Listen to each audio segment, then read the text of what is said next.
Si Dexter, tapos ka na kumain. Diyan ka lang. Bigyan kita tubig. Kasi alam ko na uhaw ka talaga.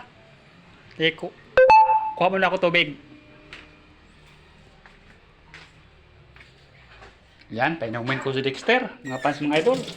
Kasi talagang nauhaw na talaga siya. Ito. Bigyan ko siya ng tubig ngayon. Ito. Uniform ko, mga fans mga idol. Nilalabahan ko. Ay, galing sa trabaho ako, pagdating, laba, tapos na pagkain sa aso. Ito lang talagang buhay mga pas mga idol. Ayun o, nandun sa balde. Doon, naman ko muna si Dexter ng tubig kasi nauhaw siya. Yun ang hanger ko mga pas mga idol o. Hinanda ko na para i-hanger ko na. Kasi bandaw na lang ang kulang. Oh, ayan si Dexter. Mga pas mga idol o, naghintay na siya sa tubig kaya nauhaw na. Dito ka. Doon sa ano mo, kainan. Halika. Dito. Ba't hindi mo ito inubos yung ano mo? Oh, may natira pa.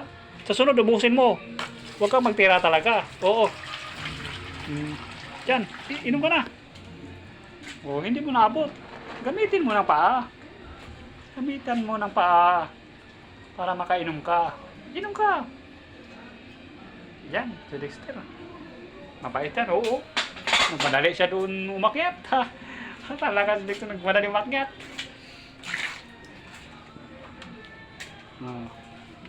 Diyan ka lang ha. Kaya tapusin ko maglaba. Tapusin ko na maglaba, Dexter. Sige ha. Diyan ka lang muna. Hello mga boss, mga idol.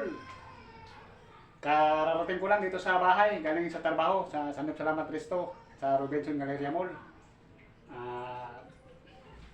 Ito. Napalabaw muna ako ng uniform kasi wala na akong masuot bukas. Oo. Uniform ko, salamat. Ayan. Yun ang logo. Mapas mga idol o. Salamat. Pagdating ko dito sa bahay, naglaba ako agad. Ito ano na lang. Sampay na lang. Yan, sampay ko na mga pas mga idol.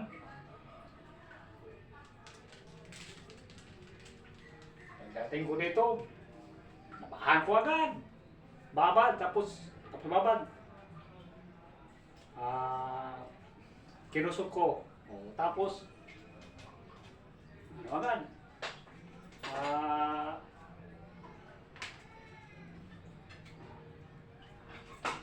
Binanglawan ko agad.